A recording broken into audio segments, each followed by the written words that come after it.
उत्तर प्रदेश में 2 साल के बाद विधानसभा चुनाव होने हैं, लेकिन अभी से ही मुसलमानों को लेकर राजनीतिक दलों के बीच सियासी शहमात का खेल शुरू हो गया है।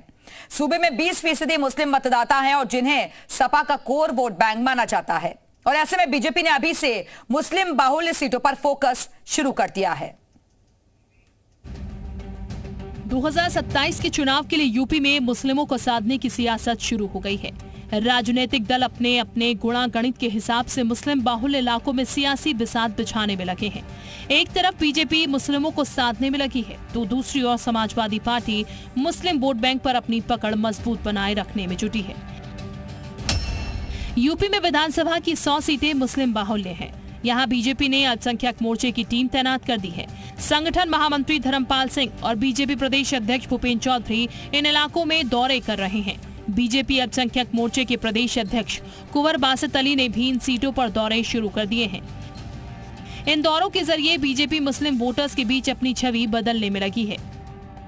चाहे वो पसवंदा राजनीति हो या सूफियों की राजनीति हो, ये लोग उसको राजनीति से देखते हैं, लेकिन हम पसवंदाओं को और सूफियों को सम्मान की निगाह से देखते हैं। उनका भला करना चाहते हैं, उनको सर्किट में लेकर के, उनको योजनाओं में लेकर के उनकी समाज की भलाई के लिए आगे बढ़ रहे हैं। उधर पिछले कुछ वक्त से मुस्लिम मुद्दों पर खामोश रहे समाजवादी पार्टी के मुखिया अखिलेश यादव अलर्ट मोड में आ गए हैं। अखिलेश यादव ने बहराइच और बाराबंकी में गाजी मियां के नाम पर लगने वाले मेले पर रोक लगाए जाने से बीजेपी को निशाने पर ले लिया है। हमारे जो आपसी मेल के स्थान या मेले, उनको जानबूझ करके रोकना चाहती है। कारोबार हमें जोड़ता है, मेला हमें जोड़ता है। यूपी में करीब 20% मुस्लिम वोटर हैं, जो सूबे की कुल 403 विधानसभा में से लगभग 1/3 यानी कि 143 विधानसभा सीटों पर असर रखते हैं।